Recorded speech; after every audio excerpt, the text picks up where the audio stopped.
Now then, people, good evening and welcome back to the Just Joe football show. And for me, what's probably the most excited I've been about Final Word all season, because Leeds United are back, baby. Leeds United probably putting their most complete performance of the season thus far. I know it's still early, but we're sitting pretty now in the top six, only 2 points off the top. And hopefully Daniel Farke has silenced some of the doubters. Look, the football we played was different. It was a little, I would say it was, we went forward a lot more, whether that was down to Coventry or whatnot, but we did seem to have a little bit more incision. We did seem to be a little bit more free flowing. So I'm not, saying it was a carbon copy of previous performances, because it hasn't been. There was a marked improvement. But yeah, Leeds United were, cooking on gas. We had 3 good goals. I don't think we had a bad performance from anyone, really. And Sophie Place, who's been quite negative on Farke, says, what is clear from opening game of the Championship is that there are no Leicester or Ipswich type teams this year around. My throwback to you would be, we are that team. I believe we are that team. And or as the weeks go into months, go into a completed season, we will be the team that will create that gap. I feel, what's quite interesting on the comments and stuff now on some of the videos, you say, well, do you know what? Actually, we've got a better squad than we have last season. Actually, we've got a lot of depth, etc. So I just think as well, with the way that we're defending at the minute, not one team has posted at 1 XG against us, not one. So if the opponent doesn't have the football and can't create chances, 8 times out of 10, you're going to win football matches. So I just think if we continue to be clinical, then I think, no one's going to be able to stop this runaway train that is Leeds United.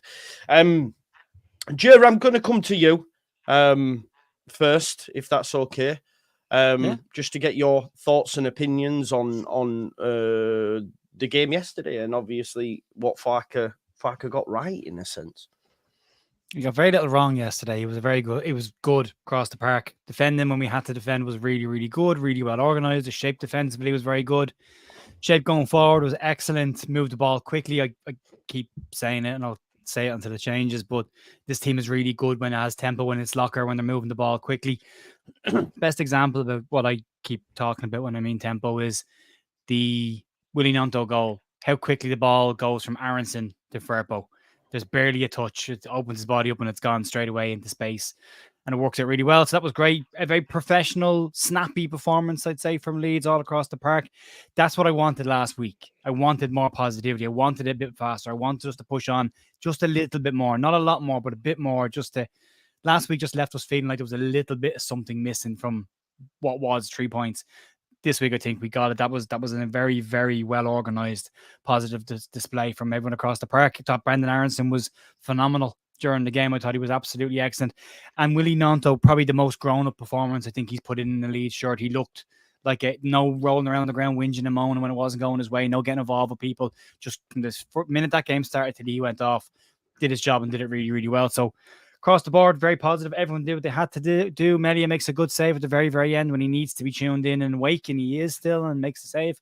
So yeah, all very, very good. Long may that continue, but I'm not going to lose the run of myself saying we're going to go unbeaten now or whatever else, because we are only 7 games in. We have dropped 7 Leave that points. to me, Joe. Leave that to me. Don't worry, bro. I will. No doubt I will leave that to you, mate. But it's I'll take care of that.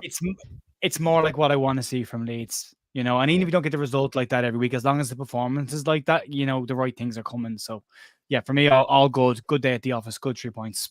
Well done. Move on to Tuesday night. Yeah, what a difference a week makes, Evie. We were here after a win last time, and I mean, myself and you were like uber positive about it, and a lot of people seem, look, there were certain sections of the fan base that were still frustrated that we won, but I'll even go as far as to say, Joe, there were still some frustrated and wanted the manager sacked after we won, which I found was a little bit mad. But Evie, we were saying just off air there, do you feel vindicated a little bit? I know that I'm going to be cashing receipts all season for the naysayers. I can't lie to you. I mean, I never go as hard on things as you do, so I don't feel the need to necessarily cash in things, but I do have this kind of like really warm, nice, fuzzy feeling in my tummy where I feel that I've been proven right, because I don't want my team to lose. So I'd rather have faith in the system. And so far, that we're 2 points off first. We've beaten teams that the first team not only failed to beat, but actually lost to. So I just think as well that last season, when our run from January to, well, the end of, no, it was January to March came, we were chasing. We do better so far as what we've seen under this manager when we're chasing. So if we still stay within touching distance, I'd rather not be at the top of the table right now. I know that sounds wild. And people are going to say, why don't you want us to be top of the table? But we've still got a young team. We've still got players that are new and young to us. So right now, we're in a really good position. We've got positive momentum.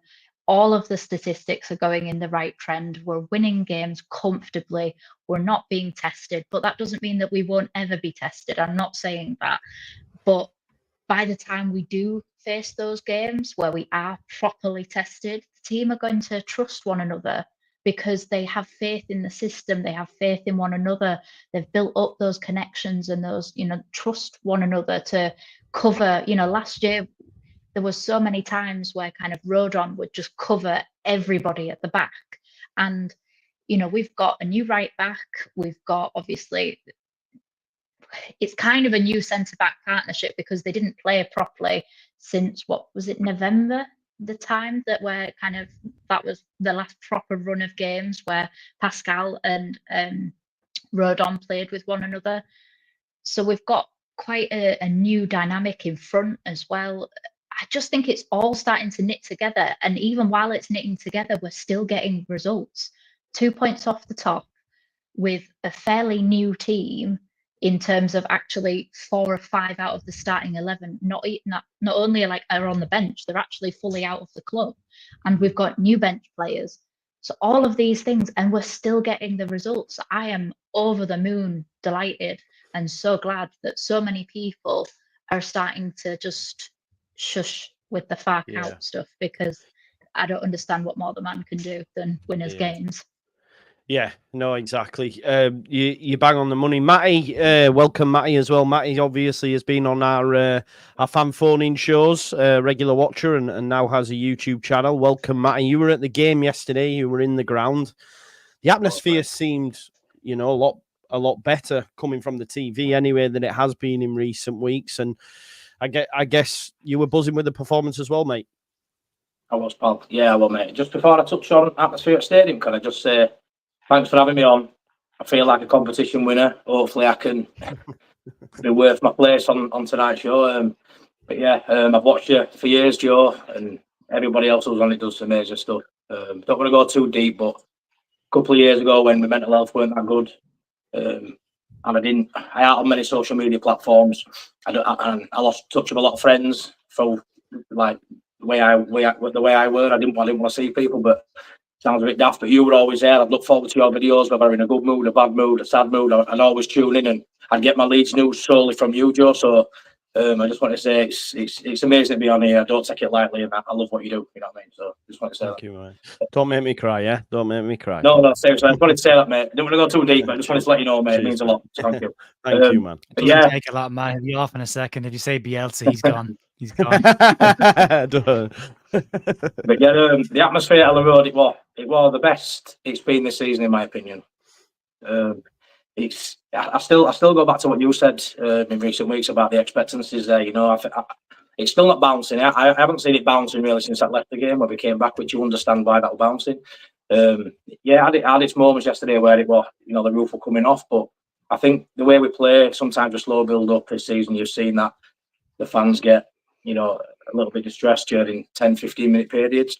I thought yesterday were much better. I thought we played a lot quicker. I felt there were a couple of times when there were a lovely lady sat next to me and the ball went back to Rodon or Stroud a couple of times, and you could hear her having a bit of a moan about that. And it even happened for the first goal as well. I think it went to Roden twice in like that 14-15 pass sequence before it went to Aaronson. We got it quickly away, and then came in from Farke for Willie to put it away. But yeah, you hear moans and groans a little bit from certain sections of the fan base. But yesterday, I'd say it was the best atmosphere this season, and I thought the performance was very good. Yeah, it was. Lockie, you would have been watching the game like myself, mate, and obviously you see probably different things. What impressed you most yesterday with the performance, Paul? It's probably, I'm thinking about it, it's probably a thing we've been doing all season. It's our ability to kind of suck the kind of style out of any team against us. Yeah. You know what I mean? Like Chef Wednesday, I remember when they were coming at Danny Roll, this style didn't see that style against us. Hull, you know, I remember you did a watch along with Hull, Joe. You're impressed with where they were playing. Didn't do that against us. They've scored 7 goals since they played us, by the way. Exactly. 7. Yeah. Didn't create anything against us. Yeah. And Coventry, I know they've not started well, but I remember them last year. They battered us. I think we got 1 point, but they were better as in both games. Bullied us. Not yesterday. None of that. There were none of it. We were really good in every way. We're a weird team because we are immature in kind of the attacking sense of it. But I think off the ball, I think we're brilliant. I think we're really mature. The wingers are working really hard to make sure the fullbacks are not in like a 2v1 or a 1v1, you know. Centrally, we're really aggressive. Ampadu was excellent again before he got injured. Gruever's been brilliant again. Snaka came on and slotted in there and was equally aggressive. And the centre-backs are, Rodon's back to it now. I thought he's really good. Strike's been excellent all year. The full-backs are doing their job defensively. I know pressing from the front, I think, was really good against Cov. That we brought that aggression, like Joe said. We just want that aggression, just a little bit of it, and we showed it. Ramazani, I thought, was brilliant. The one way runs across the entire pitch and wins that ball, and the crowd loved it. It's little things like that. So that's the main thing for me. There's a lot of things we know we're good at. You know, we've got really good, talented players. We can keep the ball well. We create chances, and we did that yesterday. But for me, it's just the way in which all these styles, these, you know, Mark Robbins, top manager, by the way, but they just look like a random average team. Again, same with Hull, same with Chef Wednesday. So we've got a really good ability to, boss games in a sense that I think we drain the life out of teams. Yeah. It might be boring to us at times, but to teams that when we're up in that tempo, it's probably tiring for them, and they've not got much left when they do have a 10-minute period then. So really impressed with that, mate, to be honest. Yeah. Just how impressive is it, Joe, to not allow any opposition in the league in the 6 or 7 games to not post up any sort? I know XG is not, but basically, if I take XG out of it, just not create chances. How difficult is that in a game? It's very hard to do. I mean, Man City give up chances. Do you know what I mean? So, and okay, not loads, but what my point is, top teams give up chances, and Leeds are just not doing it right now. It's difficult to do that, right? So your off-ball movement, etc., shape has to be on point, right? I think we need to be really vigilant in the way we've been playing recently. That needs to continue going forward, because we did have a slip up against Burnley, which led to a mistake, which led to a goal, the 3 against Portsmouth. So there have been moments this year where a mistake is what's caused. We gave up a big chance and they took it. And not every team is as nice in front of the goal as we can be on our day as well, and give you a way back out. So, but I think if you look at since the Middlesbrough game and taking the Burnley mistake out of it, we've been pretty solid as a group, and that 2 in front of the back 2 kind of makes sense when you look at the numbers on it. But even yesterday, what was impressive about yesterday was we didn't have the most amount of possession yesterday. Coventry did. Coventry had more of the ball than us. Coventry completed more passes than us, and we're pretty much neck and neck with us on accuracy, actually slightly better on their pass and accuracy. And even at that, I think they had 2 shots in the entire game on goal, and that was 2 on target, in the whole match. So that tells you that even when Leeds let them have the ball and had that little drop-off spell in the second half, they managed to control that spell. So even though we didn't have the ball, they were playing in areas of the park that we wanted them to play in. We were controlling where they were. I was really sorry to see Ampadu go off in the first half. I've been pretty critical of him at the start of the season. Didn't think he started the season well at all. What I really liked in this game was himself and Groove, as the holding 2 were much higher than they had been against Coventry and against Burnley. And Ampadu was winning these clearances before they ever got to a counter-attack. So he was that extra 10 yards up the pitch that he decided to put himself in. He was actually cutting out moves before they ever went forward. So any chance of creating a big opportunity or a counter-attack was removed for the first 38 minutes until Ampadu went off. And then Tanaka came in and just continued to do what was being done before him. So it's not that we're even giving up opportunities. We're not even giving them space in it to create an opportunity. Like you said, they're being smothered, but just all around, it seems very easy for Leeds to win the ball back in high areas. We're compact. It's not like the stereotypical press that you'd see, where it's someone nicking a ball off a fullback or a centre back. It's kind of an organised, slow move up the park as they start to play out, and then we just smother them. So as long as we keep doing that, we'll limit the amount of opportunities. We will give them up in games. We're that kind of a side. Being as adventurous as we are, we will likely give up a couple in every game. It's just about making sure that when those few are given up, our defenders are awake and tuned in, our goalkeepers awake and tuned in, and luckily they were yesterday, so all good. But I don't think we do give up chances. I disagree. I don't. Well, when do we give up chances? No, I'm not saying that we did. I'm saying that if you look at the ones we did this season, they come from mistakes that we've made. Oh, sorry, right. We need to be careful to make sure that. Okay. No. We need to make sure that what we've done the last game, this game specifically, but then maybe the West Brom game as an example as well, are the same things that we take forward. That it's only one game, and Burnley we conceded to a mistake. The only chance we gave up in the game, and they scored from because it was our mistake. So we need to just limit those kind of ones, and if we limit them, given how we're playing, teams will struggle to create anything else in front of us. Yeah. So it's only us that will beat us, is what I'm saying, I suppose. Yeah. It's so, just to add on to what Joe said, it's so impressive to me how, like you said, when we lose that ball high up the pitch, when we've lost it in attack, we win it back within seconds. Almost instantly. And it's always usually Ampadu. I realise how many times Ampadu just come across someone in the middle and he just wins it. Like, it's so underrated. Really impressive for me, the aggression. And can you see how that impacted us negatively in the first 2 or 3 games? Because remember where Ampadu was positioning himself in the first 3 games of the season, he was practically between the centre back. Yeah. So we're conceding goals with him playing as a third centre back, but then he moves 10 yards higher up, and all of a sudden nothing is getting into that part of the park even, because that's where the defence essentially is engaging, is from the midfield too. They're pushing on and engaging higher up the park, which means that they can create chances. They can't get to the edge of the box centrally. So they have to go around the outsides. I thought Jayden Bogle was excellent yesterday as well. So both fullbacks are doing their jobs as well. So, I mean, if Leeds are saying our weaknesses are our flanks and we're going to force you wide, and then the 2 boys that are playing the flanks are doing their job perfectly well, job done. Yeah. You're right. It's really, really impressive. I don't think one team's put up 1 XG, have they, against us, which is insane in the league. Ours was pretty low yesterday as well, and we still scored 3 from it. I think it was 1 point something we had yesterday. We still managed to score 3, so that means we were very efficient, which is new. Well, finally, exactly. We need that. Evie, obviously, Joe touched on Ethan Ampadu there. He goes off, and for me, it looked quite bad. I know he continued, but I can't see him being fit for Tuesday, with such a short turnaround. But I suppose, like, if we were to go back last season and we think we lose Ampadu, we're all shitting it. Whereas now, it's a case of, it's okay. Do you know what I mean? And that's so impressive that like was mentioned, Tanaka just came in and took to it like a duck to water.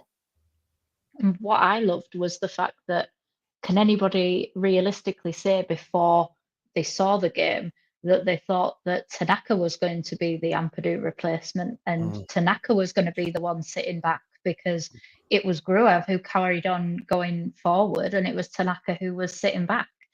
And if you've done the tiniest amount of research into Leeds United and into specifically Tanaka, you would have thought, right, okay, they're making that switch, so Gruev will be the one that goes back and will have to be, watching Tanaka's movements forwards.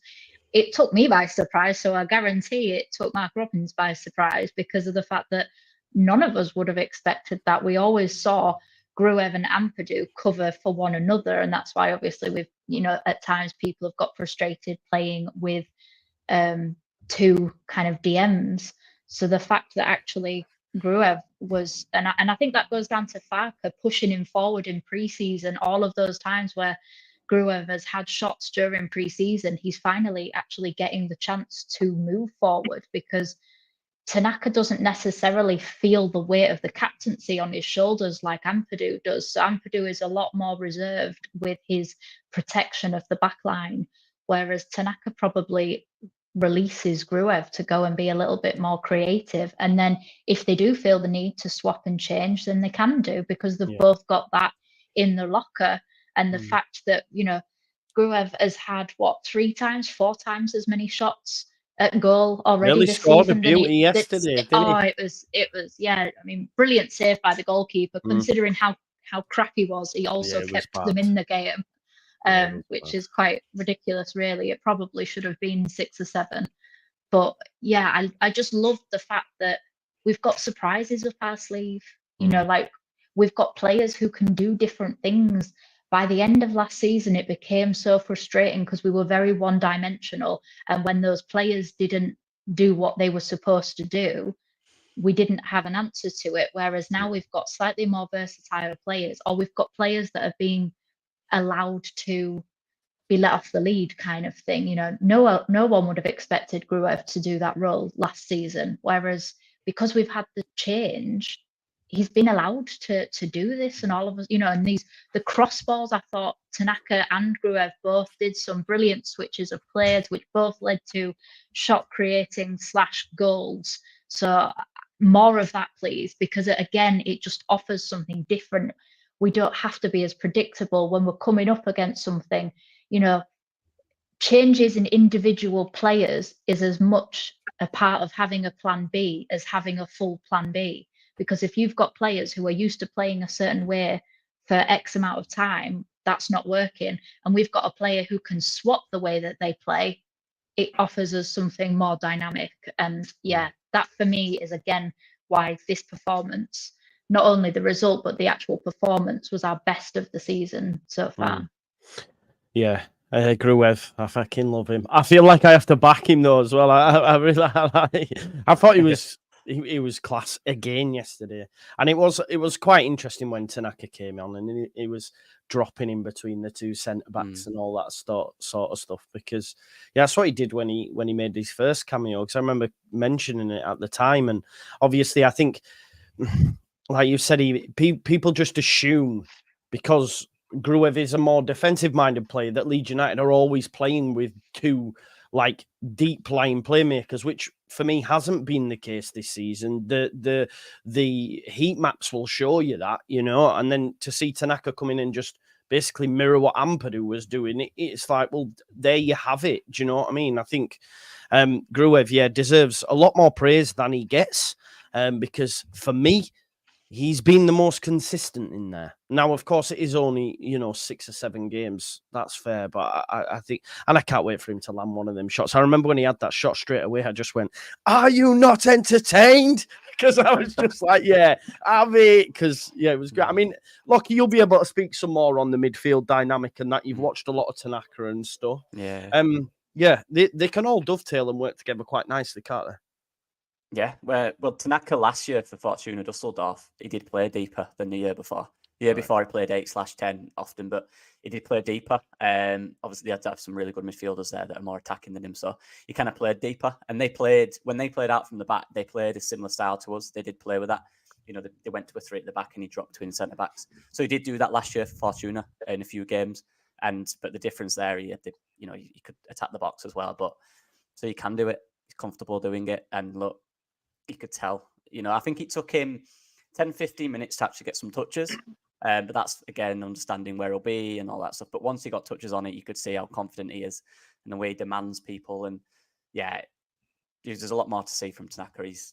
Everyone's going to love him, I think. But yeah, Gruev, the guy that I just feel doesn't ever get enough praise because, look, I said in my video earlier, can we play with 12 players and just have Gruev, Ampadu and Tanaka? You know what I mean? Like, that'd be ideal. Because I don't want to drop Gruev, but I want Tanaka to play. So, you know what I mean? It's a conundrum in it. But it's a good problem to have. Yeah. Gruev's been brilliant. I'd argue, I think top of my head, top 4 players for us this year, I think. Consistent performance. Maybe Firpo, Strauch. I don't know, someone Aaronson, else. Maybe I think Aaronson deserves a shout. Aaronson's been 6, 7 out of 10 every game, I would say. But he's been brilliant. And I love a player that just kind of said, look, you're going to play a bit more attacking. Because he's not done that in his career, really, Gruev. He's not really played that role. And he's just gone, yeah, I'll do that. He's done it really well. And you can tell. Do you know what I did find funny, though? The one long ball he did, which was unbelievable. The one into Bogle, into the box, by the way. He did that the second that Ampadu went off. So maybe it was Ampadu that's telling him not to do it, not the manager. So you never know. Maybe. But he's got the pass range. I remember people last week, Joe, were saying in this very chat that they don't think Gruev has that passing range, and we're going, yeah, he does. We've seen it. We've seen him do it, and he does have it. And what a tool it is. I just love the midfield. I kind of don't care who it is between the three of them, to be honest. I like it when they're aggressive. I think it's the best midfield in the league when they come with that aggression. I think on the ball, you've got the safe. They're very good at playing it safe, but they can also just play them balls in midfield. Gruev's doing it a lot now, where he's playing them forward passes quickly. I don't like our midfield when they take 4 or 5 touches. I don't think it's very good. But when it's 2 touches, 1 touch pass, we look really good. And yeah, our midfield's absolutely mint at the moment, to be honest. I think it's just dominating every game. I really do. And last year we had issues with it, that we got bullied at times in there. We're not getting that this year at the moment. We look brilliant. Yeah. So. No, it's you're right. It's great to see. Matty, Farke yesterday got a lot right again. The substitutes, Pirot comes off the bench, 1 shot, 1 goal. I think that's 3 in 3 sub appearances, is it now? And he just got everything right yesterday, Matty Farke. Yeah, he did, mate. I think obviously he gets a lot of stick when he gets the subs wrong.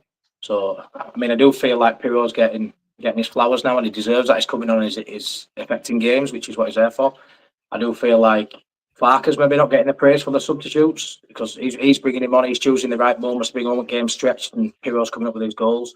But a lot of people jump on him for not making the subs or getting them wrong at times. So I think Farke deserves his flowers, because the manager makes a sub and that sub comes off and wins the game or gets the goal to stretch that lead. I think Farke deserves credit for that. If people are going to jump on him for making subs wrong at times, which he gets. I do feel like on the bench at the minute is where he needs to stay, and a few more games like this, and maybe that'll change my mind. But I'm a big Matteo Joseph fan, like I've told you a few times. I think he's doing enough to warrant his shirt. There's a difference between starting a game and coming on with 20 minutes left. And I know Pirot, I don't know if he is. I don't know if he's angry. I don't know if he's happy to play this role. They've got a lot of money, and I'm assuming he'll be expecting to start. But I do feel like the dynamic's working. We've cried out for a long time to have game changers on the bench. We've definitely got that now, and long may that continue. And yeah, I think he got it absolutely spot on. I think the starting lineup. I think I don't know if you were playing mind games in the press conference. Made us all think Stroud cut out, which had us all thinking, team were going to change, all the repercussions that has Van Persie moving. But I think he got everything from press conference to the lineup, to the subs, to everything. I think Farke deserves massive credit. He got it spot on, mate, I think. Evie, I'm going to come back to you with the old game changers thing, because I remember we had a healthy debate, didn't we, last season about game changers. But he makes a great point there, Matty, especially when you consider we've got James and Solomon to come back onto the pitch as well, or be back involved. Absolutely. When they come back, well, to be honest, I almost feel sorry for whoever we're playing when we've got both of those options, or if Solomon comes back and we've got Ramazani to bring on or Nonto to bring on. I fear anybody who has to face 60, 70 minutes of any of our front 5 or 6 players and then have to deal with the substitutes, because Pirot's clinical. Dan James just doesn't know what the word tired means. He, and he will also get in defensively stuck in. So you're not even safe if you're going towards our goal with Dan James either. So I love that. And I love the fact that we've now had 5 goal contributions from the bench so far this season. We've had Pirot with 3 goals and an assist, and you've had Aaronson with a goal from the bench. So I love that. We missed that last year. We didn't have that because all of our, people that would be game changers were in our starting 11. We didn't have that and that kind of is what killed us, is because we didn't have that person to kind of take off after 60 minutes, because we needed them on for the full 90 minutes. We didn't have that luxury, whereas now we do. And even with some injuries, we've still got people on the bench to bring on, so even with injuries, we're okay. Granted, I'm not wishing any more injuries. Like, if we could be done for a while, that would be great. But we need that because you have to have competition. You can't have people, I'm sure Solomon thought that his place was done and dusted, having, an assist in his very first appearance and things like that, and then he's been injured. So now he's going to have to earn his place. And for as much as I love Dan James, he has to earn his place back. And that's what you want. You want hungry players who are also hungry and skillful on the bench, because it means the people who are in the starting 11 have to be on the very best at all times, because they've got people chomping on the bit, ready and waiting to take their place. That's what we need. I love that. I absolutely love that. And that's why, in many respects, in terms of we may not have as much individual skill in players, I feel that we've got skill spread out more evenly amongst all of the players, bench included. That's how you win games. That's how you win, promotion spots, potentially the title. I'm not bothered about the title. I'd love it if we won, but I just want automatics. We can't go through that emotional, rigmarole of playoffs again, but I love the fact that we've got options, we've got game changers, we can play different formations. If we go down to 10 men, we're not just screwed kind of thing. Ampadu goes off, 3/4 of the way through the first half. We score 2 more goals after he's already gone off. So, we've got that ability to change games, which is something we just simply did not have last season. So enough quality and more quantity is what we've got this season. We've probably had more individual talent, but it was spread very, very thin last season. So I'm pleased and super happy that we've got people, Dan James to come back in, who equally will be a massive help. And I feel as well that Mateo Joseph's numbers will go up as well when you've got somebody like Dan James supplying crosses into the box more. So I think they will work off one another as well when he comes back into the game. Certainly. Go on. I'll just mention Pirro real quick. Actually, I didn't think he was great when he came on. His touches were poor again. Yeah, I noticed that. I feel what we need to do with Joe Pirro is, right, say it to him, you got one touch. So when we play one touch football, you give it him first time and he pops it off straight away. It's brilliant. He'll pass a move. One touch finish, brilliant. Or just say that to him. You got one touch, no more than 2. All right, just give and go. Get around that box. That's where we need you.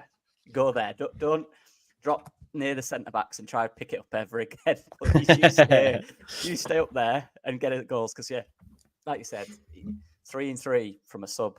It's great, isn't it? He's doing it. But isn't that crazy? How do we we're talking about Pirro and saying there's going to be an argument at some point whether he plays or not, but only because he scored a goal. If he go back to everything Lockie just said there, he doesn't score that goal yesterday. His touch is all over the place. He's lost the ball twice with little pressure on him.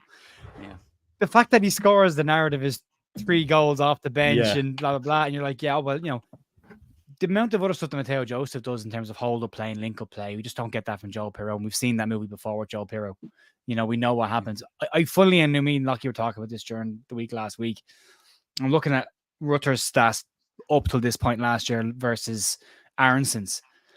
And that Aaronson's a hell of a lot more passes and a hell of a lot more completed passes. Plus, he's playing higher up the park than Rutter was. So there's part of me thinking, if ever there was going to be a Daniel Farke type system that would suit Joel Pirro, it's this one. Because everyone's higher up the park. It's a lot more congested. It's little poked balls through to run onto and finish straight away. And I think it might suit him. But his performances haven't been perfect. And I think if he was thrown back in for 90 minutes, we'd see pretty quickly that there was a reason why he's not been starting games. He's kind of relying on them one moments in these sub appearances, but he's pulling them off because they're in front of goal and he's deadly. And that's good. Yeah. And I want to keep that going. Do you know what I mean? I don't 100%. Want to ruin that. Let's keep having that option for me at the moment. Yeah. I know this is going to sound wrong, but goals, and I know this is proper backwards as it comes out of my mouth, but goals shouldn't define a centre forward.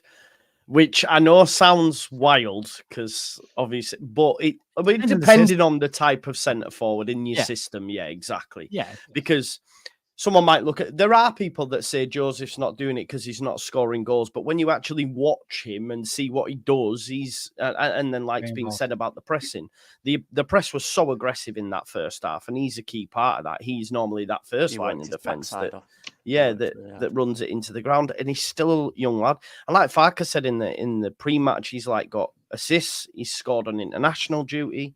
In actual fact, he's in very, very good form. I do want to hone down on a few individuals. I think Jayden Bogle deserves a mention because I think maybe we were, or I certainly was anyway, hypercritical. I was hypercritical. And I think, you know, hearing what Sheffield United fans seen his start to the season, I've gone, oh yeah, I'm convinced, yeah, he's a dud, and I'm getting messages off Sheffield United fans and whatnot. But actually, since since Wednesday, I think, West Brom or Wednesday, he's improved and got better. And now, I noticed yesterday that Mason Clark, he don't get beat anymore. He doesn't get beat. And I think a lot of that's due to his recovery pace. And he seems to get the blocking at the right time. And then obviously we know his strength going forward. So I think, yeah, Bogle's really come to the party now. And yeah, long may it continue, I think. Yeah, I think he's even gotten better with the back post crosses as well. He's starting to get that spot picked up where the first game of the season we'd no right back for crosses. He won 2 headers at the back post yesterday, which is he hasn't done that previously. So I think I agree. Every game he's got better and better. He's looking more comfortable going forward. He was always going to need time, as are all of the new players. They're going to need 6 months at least just to settle in to see what we get from him. But he adds a huge amount going forward, and he's going to score goals in this team. Yeah, I think we heard a lot from. Sorry, mate. We heard a lot from Sheffield United fans saying the defensive side of his game, you know, wasn't up to scratch, and it started off the first few games, and there was a bit of evidence to that. When really, it's a new team. It's a big club, huge club. A lot of expectancy that you don't really have at Sheffield United, and I reckon it might just be that he's just had a bit of a slow start. And you know, we've all sort of looked at him and thought, "Ooh, hold on a minute." But I think this last 3 or 4 games, he's definitely stepped it up. I think his attacking work has never really been in question. He'd have, I think maybe 5 or 6 assists if we'd put those chances away, which would be more about his. Well, that one first game of the season for Aaronson, he wouldn't have put him through in that last second for that miss, and he'd have a few more assists if we'd have done a bit better up top. But I think, like Joe said, he won a couple of headers yesterday, which was something I've not really seen him do. He looked really physical, and he can get up and down. He's super fit. He's physically strong. I think maybe it was just new club, Ellen Road, first game of the season. Wow, you know, look, that weight of that shirt is a lot sometimes. I think maybe it's just took him a few weeks to get into it, and I think it might have been a bit of an overreaction. I was saying, Joe, I was writing him off a little bit, and I don't tend to do that with players. But yeah, I think he's proved me wrong. I think maybe we have got a bit of a player there. Just wanted to say that. Yeah, I was just going to say, I was listening to a pod about fullbacks. It was about how data has changed football and stuff like that. And they mentioned that when Liverpool were looking for a left back, they didn't even look at any defensive stats. They didn't care because Klopp just wanted good attackers. He said, defensively, we can work on that. That's our shit. We can develop that. We can figure that out. Don't worry about it. But attacking, you can't really do. If they're a good attacker, they're a good attacker. Some fullbacks just ain't got it. Do you know what I mean? Yeah. So they were just bothered about attacking stats. And you look at Jayden Bogle and Farke and think that's kind of where we're at. You've got fullbacks there who you know for a fact will get you goals and assists because they're very good in forward areas. And we're allowing them to go forward. Defensively now, I think we've worked on a shape and off the ball where they're not as exposed as much and they kind of can engage quicker and earlier because they've got cover now.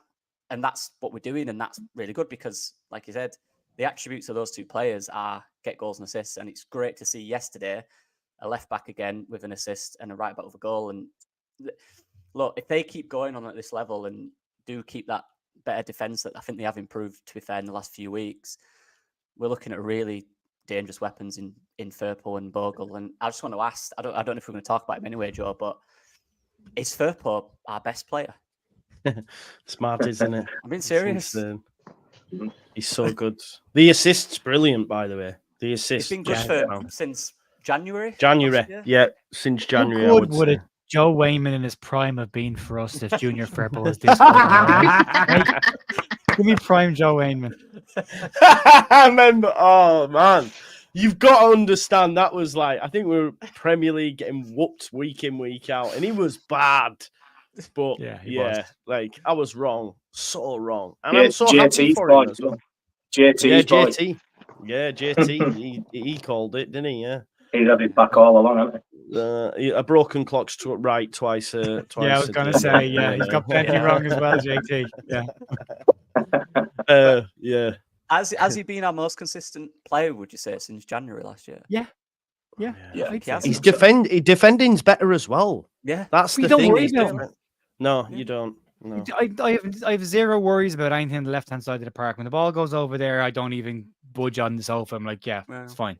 I don't worry at all about him. Go back 2 years ago, and anytime the ball looked like it was going that side of the pitch, you're like, oh God, please God, no. It was a God, walking no. yellow card as well. Every was, game. Yellow He's a card lunch. every game. Do you think we'll But keep you know it? what? He has that in him now still, but it's different. Now it's more like, where are you going? Come here. You're not going. It's more he takes the yellow card for the team rather than before just being clumsy and falling over somebody, or grabbing onto someone. Yeah. Another player I wanted to speak. What about Brendan Aaronson? I mean, he's Very good. like, to be fair to him, he came back under a cloud, and he's really got his head down, and hasn't, I don't think he was ever that type of character, but when he has been involved in goals and that, he's not giving it any of this. He just gets his head down. He's doing the work. And you can see the work he's doing. And again, he must be so difficult to play against as well, I think, from a pressing perspective, because he's always on you, I feel. And he's great technically as well. I don't think he gets the praise he deserves, maybe, with his technical ability on the ball in tight areas. I think he was impressive again yesterday. To be honest, it wasn't a bad player for Leeds United, to be honest, yesterday.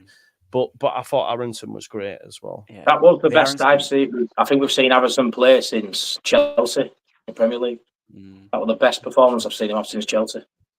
It's a show. He's doing everything you kind of need him to at this point. Look, Harris, can he improve? Of course he can still improve. There's still times in games where he loses it, he's frustrated a little bit, hesitates on the ball at times. Sometimes he thinks he's got more time than he has, but he's doing everything we asked him to do when he came back. He got his head down. He's done one interview right at the start. He said, I'm staying, I'm committed. Then nothing, silence. He just gets on with it. He looks like he wants to be here. He looks like he wants to prove himself, for him and for the fans and for the club, obviously. But and he's contributing to the attack. And that's what I love about all them guys up there. There's not one guy that you're relying on. You're relying on all of them to do their own bit. That's why probably the Mateo Joseph goal situation isn't as bad as it is, because he's doing other things and everyone's contributing to that attack. But Aaronson, I love his attitude. I love the way he works. He works his backside off. Even when he gets bullied off the ball, he gets up straight away now and gets on with it. He did against Cov, He got bullied, he didn't care. He said, I don't care. Some players, that happens and then they stop taking risks and stuff. He didn't. He just carried on doing it because he's been told he'll know that's going to happen. Get on with it, get up. And we respect that as a fan base. I think we like that. You know what I mean? Yeah, I'm just very happy I like with his attitude. I like his work rate. I like, Max Verber, take note. This is how a redemption arc actually goes. This is how, you impress people. This is how you don't get hate messages or nasty boos or things like this by actually being on the pitch and looking like you give a damn. But also, he's learned what it's taken Nonto a season and a bit to learn in the Championship, that you're not going to get given those fouls. So you might as well just get straight back up. You might as well just carry on. And, Nonto's doing so much better this season, but it's taken him an entire season and potentially cost us points that we could have got promoted with last season, got silly yellow cards. He's had more yellow cards up and, before this game than he had goal contributions, Willie Nonto, this season. So, Aaronson is doing everything right. He's being that kind of squeaky clean American boy that we all kind of loved at the beginning of the 22-23 season. And he just his work rate, he must be awful. You must be swearing at him every time you see him on the pitch, because he's just, I remember the Liverpool 2-1 game where he fumbles Gomez and Alisson into just making hospital passes to one another. And obviously then Rodrigo gets the opening goal. And, you know, if you're making, you know, arguably one of the best goalkeepers in the world fumble and you know, probably swear at you, then you're probably, you know, championship players and goalkeepers certainly aren't going to be able to handle him. I just love his boundless energy. You know, you imagine facing him for 70 minutes and then Dan James coming on. You know, you're just going to hate Leeds United. And that's what we want. And everybody seemed to be a little bit more team orientated as well yesterday. You know, instead of 11 individual players, we actually looked like we were playing as a team. And there wasn't that much argy-bargy because, in all honesty, Coventry, I was expecting a proper physical, nasty, dirty game.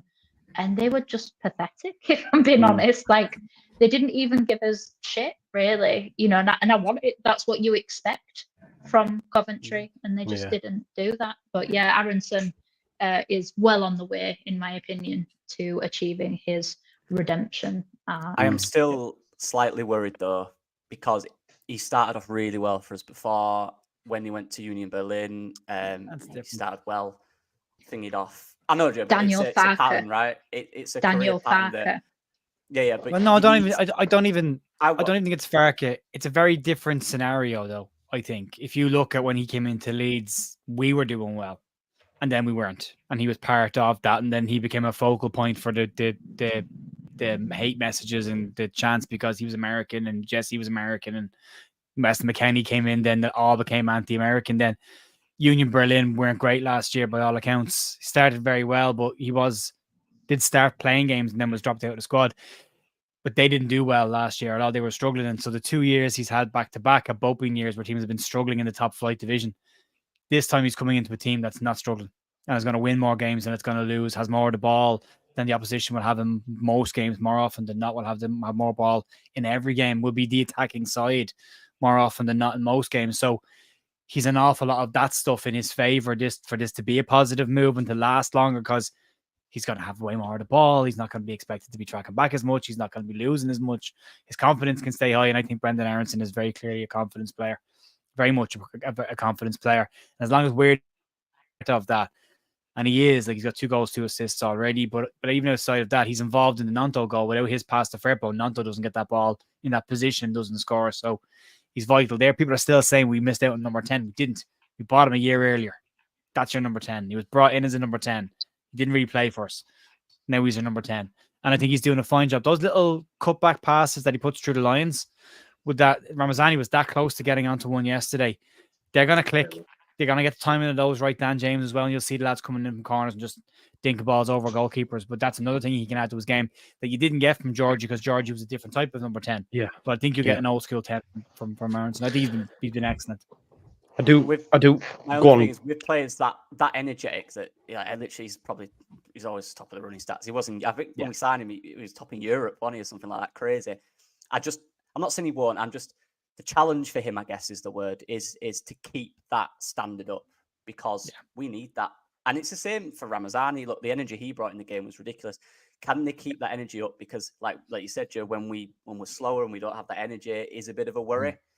Yeah. The front players have done that now. They need to know that is the requirement, because they're all ridiculous. Look at Joseph as well. When that press, Ramazani, Aaronson, and Joseph in a press is an absolute joke. He had Dan James to that as well. Yeah, Nanto as well works his backside off. It's dangerous for any defensive team that when you've got them four running at you. His age is a factor as well to that, though, Lockie. Being able to get more mature. He's another couple of years under his belt, but he's 23 now. He's still a relatively young player, but he's moving into the next set of his career, the 24 to 28-year-old kind of, where he's got to establish himself as a first-team player somewhere and as a name in football. So it's a big couple of years for him as well. He needs to get the next few years right if he is going to be a good player going into the future. Someone asked in the chat if he'd keep him in the Premier League, and I would, because he's 23 and he has got capacity to grow with this team.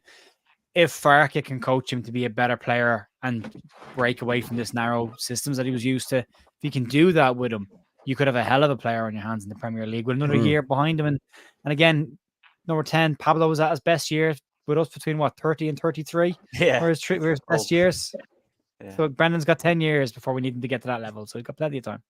With the World Cup as well. I mean, he was playing Champions League when he was younger, and that. Let's not forget that Pablo was. Yeah, but he doing wasn't. that. He wasn't the He was best in player. La Liga. He was in a in- Valencia side with some top players. But he also played for Swansea, and I don't remember anyone talking about Pablo then the way we talk about Pablo. He won a now. Carabao Cup.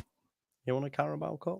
Hey, Aaronson won the league when he was 19, Joe. So Yeah, there you go. A-League. There there you you go. go. He played against Bayern Munich when he was 19. So. There you go. I do want to talk on Largy as well. You mentioned, Joe, actually, you just reminded me there that I thought that pass for Bogle's goal was so good because when it's gone in and I've gone, oh, Largy, because I was like, there's not enough width. Perfect. It just, and it's sumptuous. But do you know what? And someone actually brought it to my attention, but he can hold the ball up for such a small guy. That Like chest, the by the ball, way, in the I know, turn. right? And then he had that effort, didn't he? He span on it and Yeah. smashed it. And I'm thinking, I'm so like him. impressed by him. And then it makes it like a bigger picture of like, what even is our best 11? But yeah, I just wanted to talk about Let's not do Largy that again because- yet, Joe. No, I'm just saying though, it just shows how good we are though, Yeah. right? So Largy, It's we the were told depth, by but Daniel, take time. bench. And now look. Yeah, It's go on. that bench because he was the bench. Like Largy and Solomon were the bench, and it was James and Nanto or James and Cree or whoever else was there. And Evie said it already, and it's exactly it. It's the bench. The bench that we bought this year was better. The players that we put there, Farke used. I mean, Farke used all 5 changes yesterday and didn't touch Pat Bamford. So when has that been said that we've Pat Bamford available on the bench and he didn't come on the pitch? That tells you how good that bench is now versus last year. And even with a couple of injuries, you don't want any more, but even with the injuries that are there, when they all come back, even when like Max Ferber's at least here till January. So when he comes back, he's going to want to get in that team to get a move. Dan James has already been said. Solomon's to come back into that team. That's a hell of a squad. Like that, it might be an 18-man squad that's strong and then a bit weak around the edges, but it's a really, really strong 18. If he can keep 15, 16 of them fit all year, this team will be very hard to beat. And the different personalities and profiles within those, I mean, you can change the wingers very quickly to Solomon and James and have 2 wingers that will just run directly down the line or flip it to Nanto and Ramazani and they're coming inside and they're taking shots. So the fact that we can change the profiles but still bring them onto a high level is really, really dangerous. It's just about the team clicking on a regular basis. If they do it, the players are there. They're definitely there. And if Farke can trust that bench a little bit more, just a little bit more, I think he would be in a great place. Yeah, I was just going to... I've been a winger for, oh God, you're showing my age here, about 20 years, right? I did a lot of work last year with a guy at uni about how to kind of get the best out of a winger, how to make them more effective. And in the first 10, 15 minutes, the patterns that I watched last year from this player and how to improve him, largely was doing, so to get the ball, and you're looking at their back line, high back line, spacing behind him, 1v1, you're thinking, drive down, take him on, do it. But he'd slow down, he'd think about it, and then he'd pass it back. That's fine if you're doubled up on, there's no space behind, or you're in a 2v1, whatever. And it was just 2 or 3 times the first 10 minutes where he took the really, really safe option. That's all right. Is it his first start, Ellen Road? Something like that. So I got that, and I was hoping, that's good, but I just need you to be brave 1v1, take the guys on, because you're capable of it, and he's very good at it. Now, as the game got on, he got more confident, and he came into it, and he did do that. So that was good. I was a little worried at first that he was just going to play it really, really safe, but I think he was just trying to bet himself into the team in the game. And yeah, I think that second half, for like a 25-minute period, he kept getting the ball. He was unplayable for a 25, 30-minute period in that second half. Really good. Really brilliant. impressive. Matty, we've got a game Tuesday night against Norwich, so it's a very, very quick turnaround. We're away at Norwich. Barring Ampadu, I'm going to ask a different question, a general question. Last season, we didn't see Farke rotate enough. And I get not changing a winning side, but having 3 games in 6 days is what it'll be. Would you like to see him rotate it, or would you be more happy with, like, let's just keep it as it is? Because I remember Farke's excuse last season was very much, it's only a short time of the season, these lads are going to be fine. And then and maybe it coincided with biting us in the arse towards the back end when we felt a bit. But what would you like to see on Tuesday? Changes?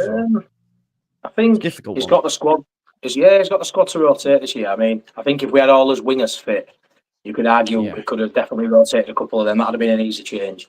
I think obviously Tanaka will start with Ampadu. That's the obvious one, but I don't know. I wouldn't be surprised, even though I think Joseph still keeps his spot. I wouldn't be surprised if Pinot starts one of the next 2 games, because 3 and 6 it's a bit mental, really. So I wouldn't be surprised if he lets Pinot start one of these 2. But outside Tanaka starting, I reckon for Tuesday he'll go with the same team, and then we'll see how that plays out. Because for me, just go win this game, and then we can worry about the game on Friday afterwards. So I don't see any changes for this game personally, but I wouldn't be surprised if Pinot maybe started one of the next 2. Joe. It's a joke actually that we've had to play Saturday, Tuesday, and then Friday. It's fucking insane. 2 away, both away. Yeah, 2 away as well. Yeah, Norwich, which is like down south somewhere, like probably Midlands, like, but it's south, and then obviously as far north as you can go in Championship in Sunderland. You know what I mean? It's a bit of a joke, really. What about? Has anyone else got any thoughts on these next 2 and lineups? And does he change it, or does he think, it's early stages? Just even if it's not bad, I do think even if it's a little knee problem, I think a 3-day rest ain't long enough. If it is a little, even if it's a little something, just Ampadu, So I don't think he'll play. And then I think it'll be exactly the same as when Ampadu went off. Yeah. If there's no, and I think as well, like my hope, and I know international players won't like it, but I hope they like just stay put. Do you know what I mean? I'd really like them to stay put, because I'm a bit gutted that we've got Sheffield United after the international break. So a lot of our lads will be away, and you're then like, well, we seen what happened against Burnley, didn't we? We seen what happened against Burnley. So. He's got to sort that out, Joe. That just can't be the way it is. It can't be international break. We've got players away. That means we're going to come back and struggle. That can't. Said it last year. Gonna stick with it. He's not getting the excuses. He doesn't get the excuses, and he can't keep saying, sure, loads of lads away on international duty. That's why we lost the game. Sorry, we can't. You can't lose the game. Figure out a way to win the game. They're going away for a week and a bit.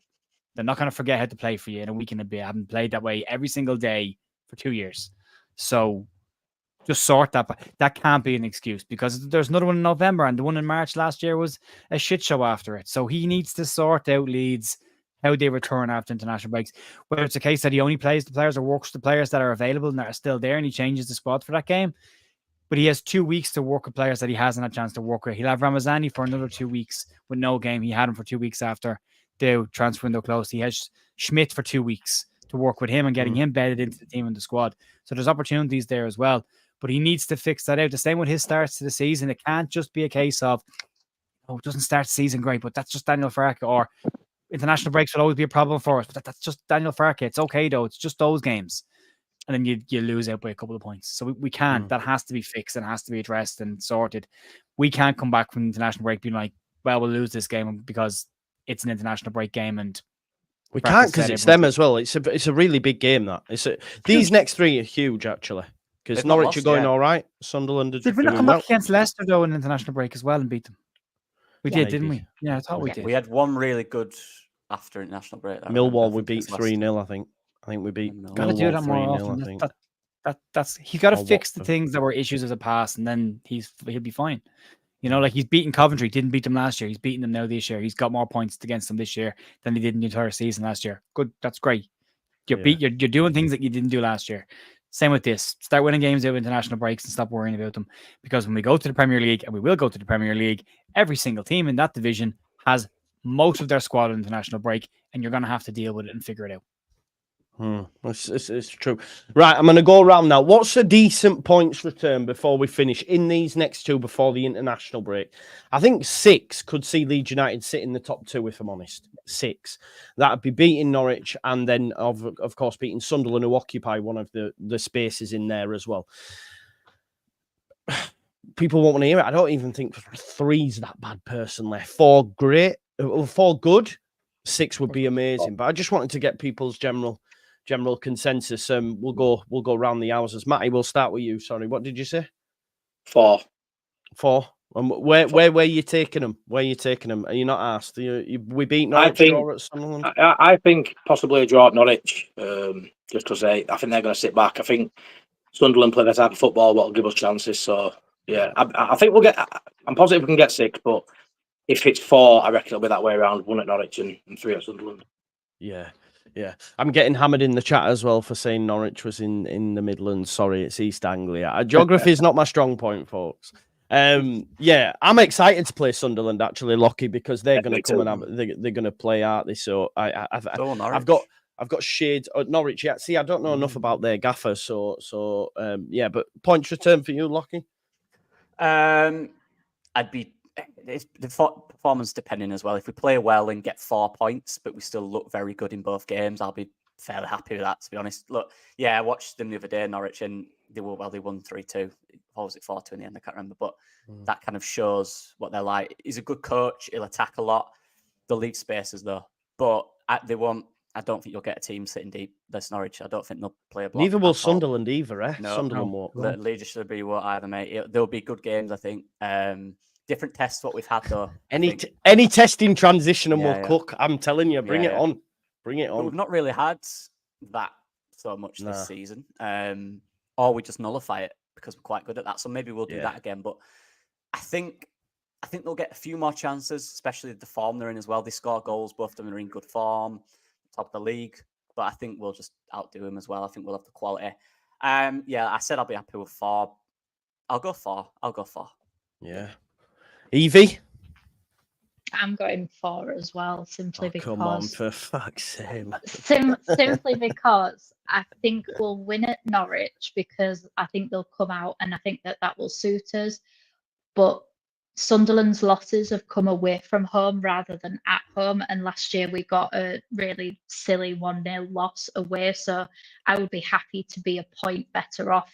I want us to see us improving on last season's results, and so far we have done. And we beat Sheffield Wednesday when we got the draw.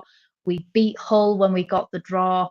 So I want games where we see improvements, but we have to be realistic. And Sunderland right now are in good form. Yes, they've had 2 losses, but so far they've won every game at home. So a draw away at Sunderland is a very good point, just like the draw away at West Brom was a very good point. Yeah. And I think that Norwich will have a little bit extra bite. I think Farke will have a little bit extra, bite when it comes to the fact that, obviously in all of the 4 games that we played against Norwich last season, we won 3 and drew 1. So we've got a good recent record against Norwich, especially with Daniel Farke in charge. So I just think I don't want to be greedy. I want to be realistic. I would love 6, absolutely love it. But I'd rather get a draw and have an extra point than we did this time last season than lose against Sheffield United when we get back. So I'd rather lose a couple of points against Sunderland and smash Sheffield United and get rid of that after internationals curse. Yeah, no, that's fair. I've just seen an amazing bit of data there from Johnny Cooper just on Twitter.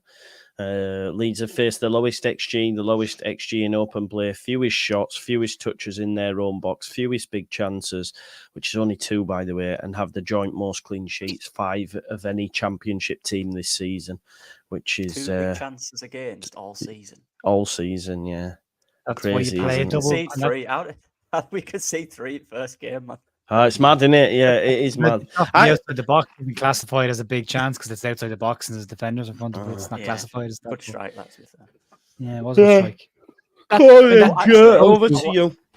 That shows you what you get from a sitting double pivot in midfield. Yeah. That shows you exactly what you get from that, and that's central solidity. And there's just no chances. But yeah, I think we'll get 6 points from 2 games. I think we win both of them. I think Leeds are currently in their run. We are in the run right now. I think it has started. So yeah, I think there was enough in that to see the changes that needed to be made from Burnley's game that were wrong. Enough for me to see it's going in the right direction.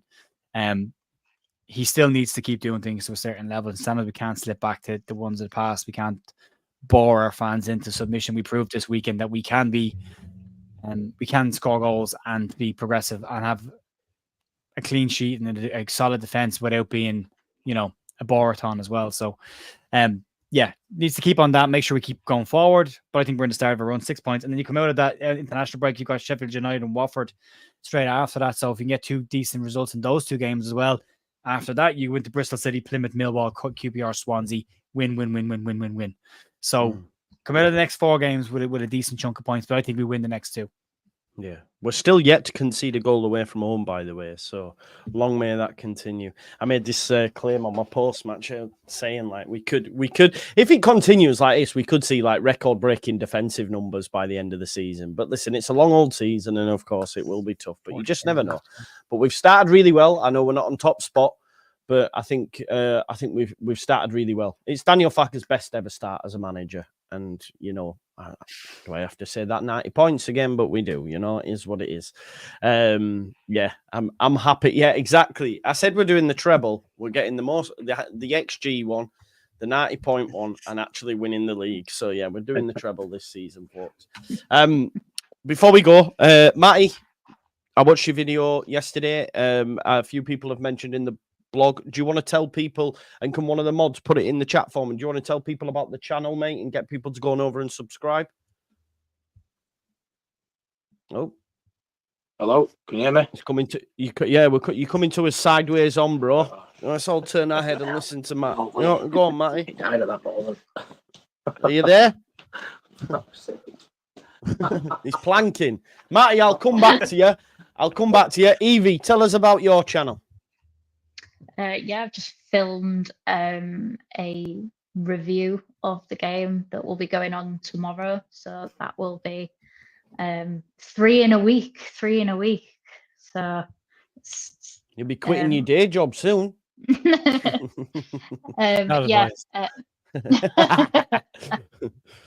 No, I want to keep my hair.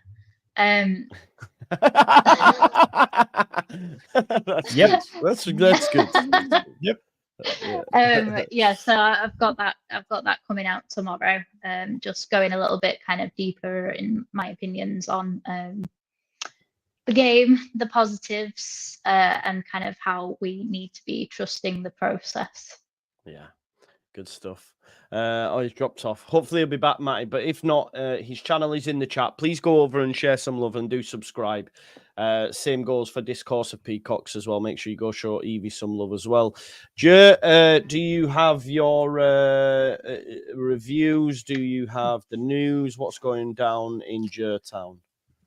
I have the review from the game. Yes, I did a short review from the game yesterday.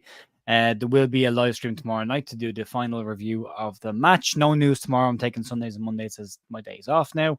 Nice. And then Tuesday back to normal. You know, you ain't got days off and that. What's going on here, Joe? But I do. I'm still doing a live stream during that day off, but it's my morning off. Put it that way. It's coming like cool. Saturday morning now. I'm doing things in the morning and the evening, so it's fill my day a different way. But yeah, but that's what's going on. Just the review is there if anyone wants to see it.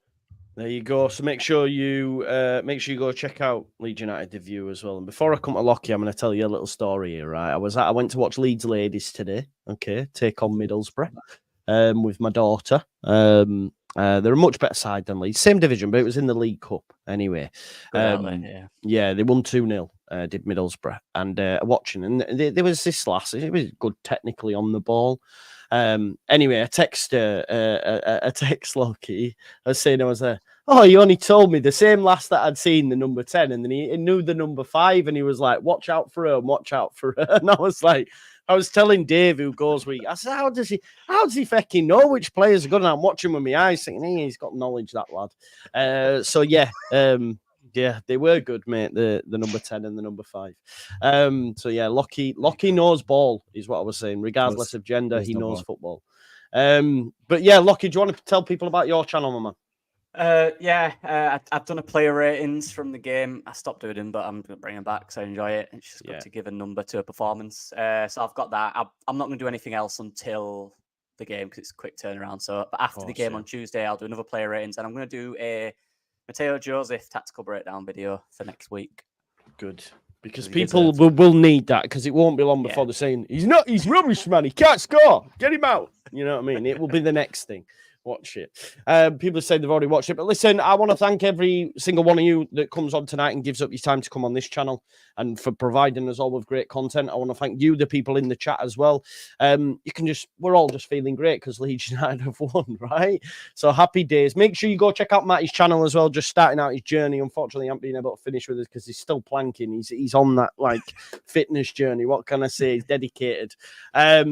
I'll be back tomorrow at 10 a.m. for the counterpoint, which, by the way, Connor said to me on your video earlier on, I mentioned Gruev, right? And he said to me, oh, I want you to bring that on the counterpoint because you always agree with me on the counterpoint. And I was like, really? So tomorrow he's getting it, and he's getting it with both barrels, and we'll see. We'll see who agrees with who. So shots will be taken. I put Gruev and Aaronson on the thumbnail specifically for that because I want him to answer for his slander on them two footballers. So yeah, Jesus, Joe, be there for that. 7 games in. What could possibly go wrong with that? 10 a.m. Be there. But yeah, go subscribe and thank you all, and we'll see you again. Bye bye now.